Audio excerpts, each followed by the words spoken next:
I'm proud and grateful to be able to serve in the cabinet of the Prime Minister.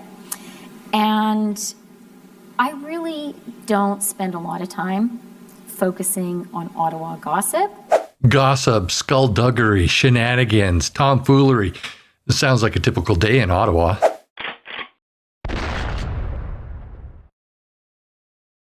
Welcome to my channel, y'all. I hope you're having a great day. Later today at about 4 p.m., Chrystia Freeland is set to introduce the fall economic update. And 2 days later, she's set to be canned. Or at least that's what everybody is talking about. Let's go to CTV News and see what they have to say about it. Your assessment of how this ends for Chrystia Freeland, do you think she's still in the position of finance minister at week's end? Well, that's a good question because we're hearing there's going to be a cabinet shuffle on Wednesday.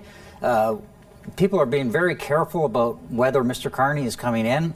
When you try to reach out to Mr. Carney's people, none of them are returning their phone calls anymore, which sort of a sign that maybe he is actually going to accept this job. Now, whether it is the finance role or some super role in terms of dealing with the United States or a combination of both, I don't know. But, you know, your viewers just saw the statement from Ms. Freeland when she was asked about that, and she was quite emotional. I think frankly, she teared up. So she clearly... I think her days as finance minister are probably numbered, and that it looks like Mr. Carney may be coming back. I don't want to put that on the line because we don't know for certain, but it's a really good possibility that that's going to happen. And so what's the whole point of this economic statement then on Monday? Because Final hurrah? I don't know. I mean, really, when you think about it, right? Well, to answer that question, I think it's kind of an obligation. She has to put one out, but I'm not 100% sure on that. And then you have a lot of people saying that Mark Carney can't be the finance minister because he's not a member of parliament. However, he can be. There is precedence. And if you look back just even to the Harper years, Harper had a minister who was not a member of parliament. He eventually did slide him into the Senate so that he was a parliamentarian, but he wasn't a member of parliament. He couldn't show up in the House or sit in the House unless he sat in the gallery. So he couldn't be asked questions in question period. So there is precedence for that. And it is possible that Mark Carney can be made the finance minister without being a member of parliament. She has been, Nick, a huge part of the Trudeau government, like side by side with the Prime Minister now on every big thing I can think of them doing, even before she was finance minister, as foreign affairs minister, renegotiating NAFTA. In your view, if she is shuffled out, how big of a deal is that? I think it's a massive deal. Like, has she done anything wrong? Has she done anything unethical? I think it sounds like she's just disagreed with the Prime Minister. You know, in the past, finance ministers have disagreed with Prime Ministers, and they've been able to work it out and have a path forward. You know, what we've learned today, at least, is that perhaps disagreeing with the Prime Minister is enough to put your job at risk. You know, from a polling perspective, it's kind of like they're 8 feet underwater and they think that if they bring back Mark Carney that things are going to improve, but maybe they'll just be 7 feet underwater. The reality is the Liberals are still politically drowning whether they bring back Mark Carney or not. I want to just quickly to follow up because is there the possibility that Mark Carney does do anything for them? And the second part of it is he has been pre-positioned as a replacement for Trudeau. Like, does, you know, based on the polling you've done so far, and I know you've done some for us on possible replacements, like where does he stack up? Well, he stacks up at the top, but still none of the above is pretty popular as a replacement to be the next Liberal Party leader. Yeah, none of the above. I would have to agree with that because I don't think there's anybody in the Liberal cabinet or in the Liberal caucus that could replace Justin Trudeau. He's one of the worst people in the world for being a party leader, but he doesn't really have a lot of people to replace him. Have you been able to figure out, I guess, the advantage Mark Carney sees, or the people around him, in actually getting into the fold rather than staying a few feet away? Look, it's a head scratcher because what we know when Bill Morneau ended up being pushed out because he was resisting the spending from the Prime Minister's office. We know that the Finance Department and Ms. Freeland have been resisting the GST and the rebate gimmick, the vote buying gimmick, because it was going to make it more difficult for her to keep the deficit to $40 billion, which is a huge embarrassment for her because she had that red line in the sand. So why would Mark Carney come into a situation where you know that all they can think about in the Prime Minister's office is how to spend and how to do politics and how to try to recover from the dismal polls? And Mr. Carney is incredibly accomplished man. I mean, he would be probably a great Prime Minister and then undoubtedly a good finance minister. But you can't be a good finance minister because your boss is the Prime Minister and all he cares about is spending. And of course, we've seen plenty of that in the last few years. Let's go now to an interview that Bill Morneau actually did with Vassy this week, and let's see what he has to say about how the financial situation is shaping up in Canada. Lots of headlines in the Globe and Mail about tension over spending between the finance minister and the Prime Minister's office. I remember similar articles 4.5 years ago reporting between yourself and the Prime Minister's office. Is it sort of normal for that tension to exist, or is there something in that tension Canadians should take from it? Well, there should be tension. There should be tension between the Finance Department and the Prime Minister's office, because what the Finance Department is trying to do is to make sure that we are investing appropriately, but that we're also fiscally responsible. So that is that responsibility rearing its head. So I would expect that.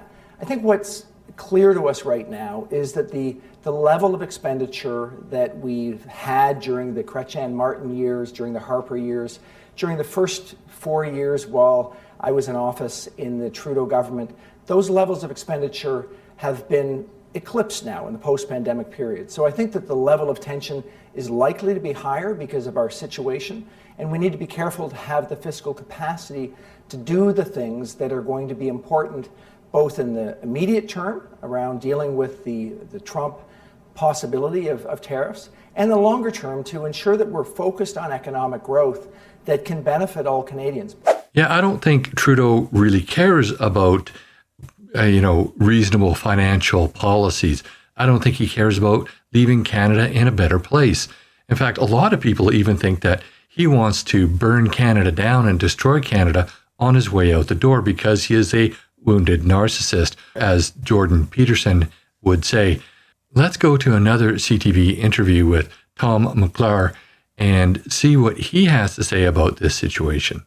Now, the finance minister under a lot of pressure at the moment, presenting the fall economic statement Monday. What are you expecting to see? Chrystia Freeland's in a bit of a tough spot. There are going to be a lot of people in that lockup tomorrow because that's the way the system goes. You lock up economists, experts, people who advise unions like Jim Stafford. You're going to have people in a room talking about these big issues all day long, asking questions of the experts from the finance department. And then at 4 o'clock, Chrystia Freeland will give the final document. It's not quite a budget, but it's a mini budget. And it gives a snapshot of the current economic situation across the country. And I think that Freeland is going to be in a spot of trouble tomorrow. She's going to try to put the best possible spin on what is a very bad situation because this government simply doesn't know how to control spending. Right now, we're in the middle of an 8-week tax holiday that benefits very few people. That is a massive burden on the average small business, but it was concocted not by the finance department. That was leaked out to the papers last week. It was done in the Prime Minister's office because it's a communications strategy. It's not an economic strategy. So this is the problem that Chrystia Freeland, who's a very serious type, has had. She's always got the best experts with her in finance, but then she's got people in the Prime Minister's office saying, okay, we need some bells and whistles. We need to doll this thing up. We need to have some selling points because we're really, 22 points behind the Conservatives and it can't stay there. So we'll try to use goodies to buy votes, and it's just not working. Yes, it's all about vote buying, and it's all about him, not Canadians. He thinks that we're dumb enough to buy into this and that he's all of a sudden this financial genius and that his numbers will rebound and that he can get reelected. But it's not going to happen.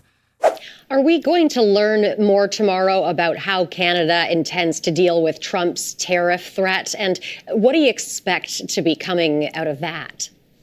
I think you're completely right on that, Renee. I do think that what's going to be used as a bit of a distraction is the current very volatile situation with the Americans.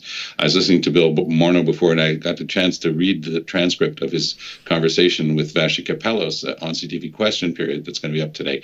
And it's quite interesting because what he does is he gives very sage advice, and then you just sort of go, oh yeah, this is the guy that Trudeau fired. And then everything started to go south in terms of Canada's finances. And it really is a sad thing that somebody of his wisdom and experience isn't around to try to help right now. Now, don't get me wrong. I think that Chrystia Freeland is an outstanding administrator, but I don't think she's a very good at selling stuff. And this is going to be a very tough sell for Trudeau tomorrow. He's going to try to convince Canadians that things aren't as bad as they look, and they actually are. So his last finance minister disagreed with him, and there were tensions, and he fired him. And now Chrystia Freeland is disagreeing with him, and there's tensions there. So everybody thinks that the same thing will happen, that she'll get fired.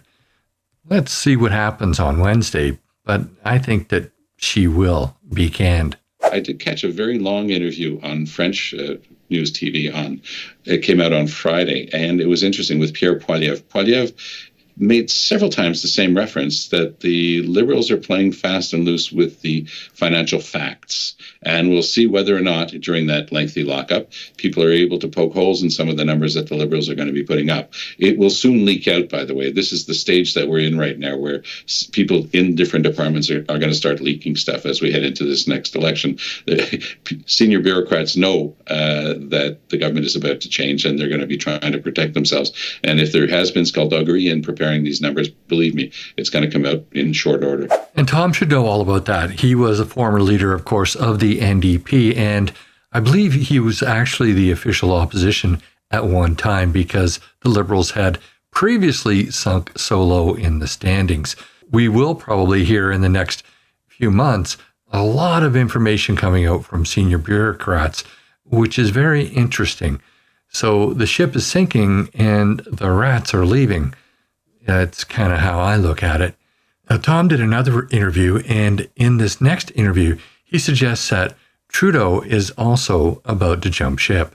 Several premiers, I am told on background, expressed their deep misgivings with Mr. Trudeau's shot against the election of Trump, and his talking about the fact that it would have been much better if Kamala Harris had won. And I thought it was singularly unwise for him to have done that. And it's very hard to find what the upside would have been for Trudeau to have gone that way. And a lot of premiers were indeed upset with him. How do we explain that part of his speech? Now, you're quite right. He was reading from a prepared text. The only plausible explanation that's been given to me by somebody in the know, and it's something that I agree with, that Trudeau might decide not to stick around for the next election.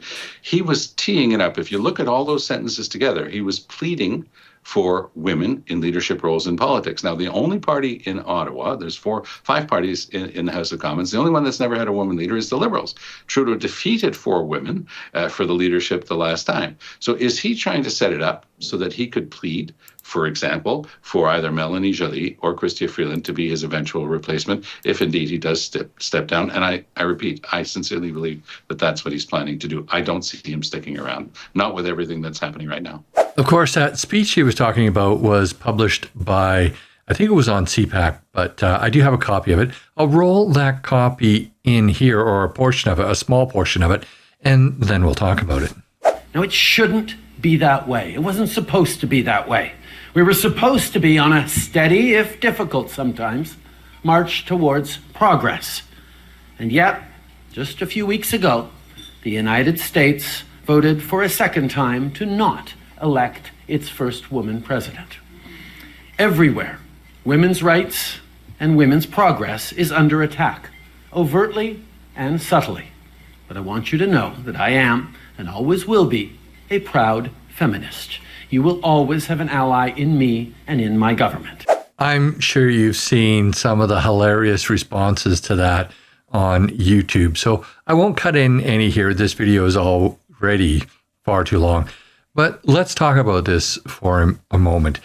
It's getting to look like he is going to step down and that he will promote a woman to take over for him. Well, what woman would that be? I think it's probably going to be Melanie Joly, because he's kind of on the outs with Chrystia Freeland at the moment. So what's going to happen this week, this Wednesday, during the cabinet shuffle? I think that you'll see him move Chrystia Freeland into the Ministry of Foreign Affairs and kind of try to prop it up as a promotion. And then I think that he'll move Mark Carney into the finance minister position, and that he'll move Melanie Joly into the deputy prime minister portfolio. And then sometime in the new year, he'll step down, leaving Melanie Joly as the second female prime minister of Canada for, I don't know, like probably 5 months, just like Kim Campbell did back in the, I believe it was in the 80s. So that's how I see it playing out. I don't know if it will, but that's my opinion. I'd love to know what you think. Put your comments down below. And while you're at it, please like this video, share with your friends and on social media. And if you haven't already, please subscribe to my channel and hit that bell notification so you never miss another video. Also, please join me on Thursday evenings at 6 p.m. Pacific time for my live stream, where you can join in on the conversation. And if everything goes well, I will simulcast it on Rumble as well. Also, if you want to get your Canadian firearms license, also known as a PAL, I do teach the required courses. So if you reside on Vancouver Island and you want to take a course from me, there are links in the description of this video to my website where you can sign up for one. Thanks for watching, and I'll see you in the next video.